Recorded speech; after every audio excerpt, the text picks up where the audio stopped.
comes your way, anything that's good, it's not a coincidence, and you didn't come about being here or getting a job or going to school. That's not an accident. You didn't get that by being lucky, because you earned it. Everything you get in life, you have to earn it. And it's not luck, it's not coincidence. If I get a job tomorrow, it's not gonna be because I got lucky. It's gonna be because I earned it. And same thing goes for everybody in here.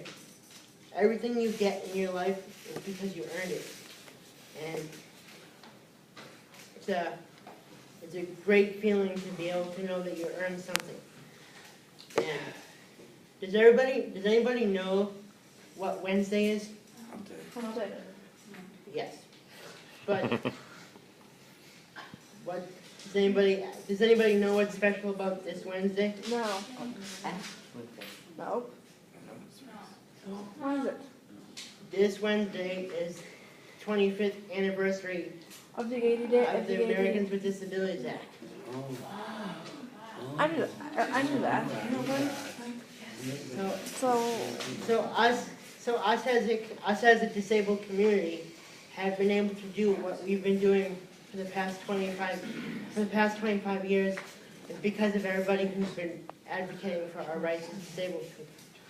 So there's going to be a huge celebration at 11 a.m. on the Common. Everybody's going to be on the Boston Common celebrating the 25th anniversary of the ADA. And I'm going to be there. So if any of you guys want to come down, it's going to be from 11 to 3 on Wednesday. And I think that it's going to be one of the most profound experiences of my short life, because Americans with Disabilities Act helps everybody, regardless of ability, and it makes it possible for us to do anything we want. yes, we've made a lot of progress, but still have a long way to go. So Yeah. where is that meeting? It's Wednesday from 11 to 3. On the Boston Common, Mary. Thank you. A long way to go. We've come along, but we've still a long way to go. Yeah, you remember what I said before? Sometimes you gotta take a step back and appreciate how far people are. Yes, we have come a long way. There's accessibility on trains, and accessibility on what? Buildings and schools Buildings and and, schools yeah, and- access. There's a lot of access. Me? Yeah, you see it again. So I have to sometimes my mom is so proud about the age of my life. So proud. You know what I mean? Happy I mean? Like that. So you said your mom is so proud of you. What was your question? I mean, mom's so happy about your life and be happy about the gift for age for your life, right? So he's happy and thankful for everything that's happened in his life? Is that Yeah. what you're saying? Yeah. That's right. We're happy we've changed the world. So I have a question for you. You said you blog a lot. Yeah. So if anybody was interested in following you, how would they go about doing that? I have business cards that I can give out to people who are interested. Nice one. I'm interested.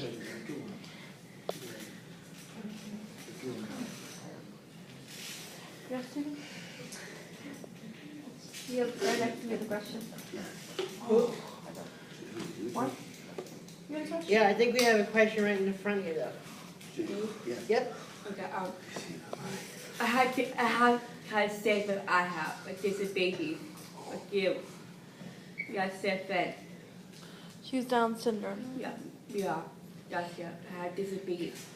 Like to help people, help. You wanna And you change ask that? for help. It's all part of being an advocate for yourself. You gotta ask for help. But sometimes I know sometimes I get scared to ask for help. It's scary sometimes to ask for help. So why do you feel like that? Because if you want to ask for help, sometimes I get nervous about asking. Because it seems overwhelming to ask for help. Yeah, but would you rather struggle to do it yourself or save your energy for something that's more important? Sure. Good point. You can give me, if you want to, the example that you sometimes talk about being in school at the salad bar and how you had to struggle with that. Yeah. So when I was in college, and this was my freshman year, I went to Dean College, and it was my first time being away from home for the full time. And I was all excited to be by myself. And I had a lot of pride in who I was as a person. And I was gonna try to do as much for myself as I possibly could. And I still feel that way. But one of the things that I learned when I was away at school was that asking for help is not a sign of weakness. It shows that you are aware of your needs. And you are aware of what you need to be successful. And the first time I went down to the cafeteria, I was like, I've been on my own for the first day, and I was so focused on getting to class on time and being engaged in class that, you know, when you're trying to figure things out and you're a freshman in college and you're so concerned about school and being on time, you kind of forget to take care of yourself. And you kind of forget that you need to take time out for yourself and you need to eat. And by the time I got around to eating, it was like way past lunchtime. And I was starving.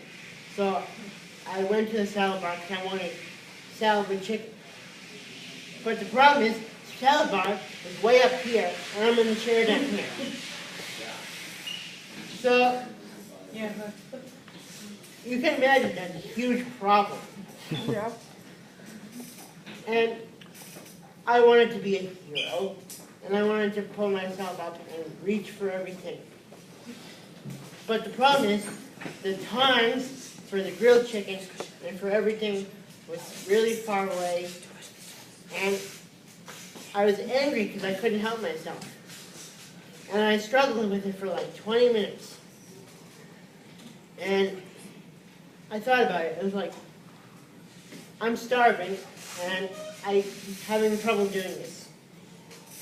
Why don't I just swallow my pride and ask for help? But that was a huge problem for me because I thought that I was showing some weakness if I asked for help. As you know, that was one of the biggest learning experiences in my college career, is knowing that asking for help is not a sign of weakness. Because would I rather not eat? Would I rather skip eating just because I was too prideful to ask for help? No, that doesn't make any sense to me. It really does. Why would you do that? Why would you put yourself through something like that just so you can say that you had your pride? It doesn't make any sense to me. And so, you know, I had to make that decision for myself, and I had to ask for help. And the thing is, when you ask for help, you'd be surprised about how many people are actually willing to help you, but they don't know how to ask. They don't feel comfortable approaching you. So you, everybody in the room, need to feel comfortable asking. You need to feel comfortable asking because some people, you know, they haven't been around people with disabilities, or they haven't had the necessary exposure. So you need to be your own self-advocate, and you say, hey dude, I need help. And there's nothing wrong with that. Just make sure they remember to put the salad dressing on, because if they don't, it's going to be terrible salad. That happened to you? Yeah. Oh my god. Anybody have any other questions? okay, we are special needs, seven, and sometimes they have to together, like they learn like math, science, like that, right? Sometimes, Yep. we are special needs, like God, me and sometimes we have a struggle, and it's hard for us about different things to do. Like special needs, like stay home, mom does doing something for us, and that's it. So same thing, right? Yeah. She asked you for help, you asked her for help. Yeah, but the mom and dad teach me how to do it, good things, like special needs, I mean. Right.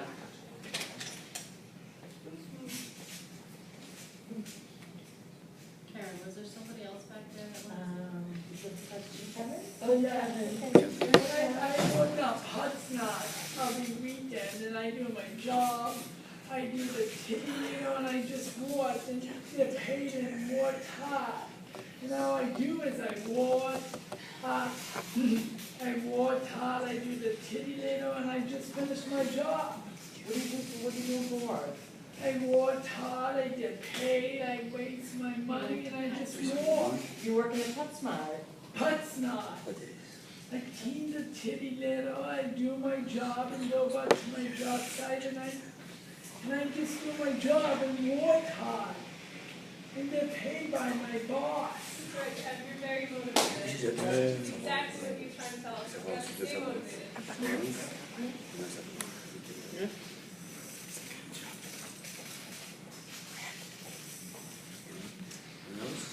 I see the feel, you talking. I can see the feel. Maybe after Adam. Okay. Afterwards. Maybe it will be on his blog. Yeah. I'm excited about his blog. Yeah. I'm excited. I am. Very excited. Very excited. I'm very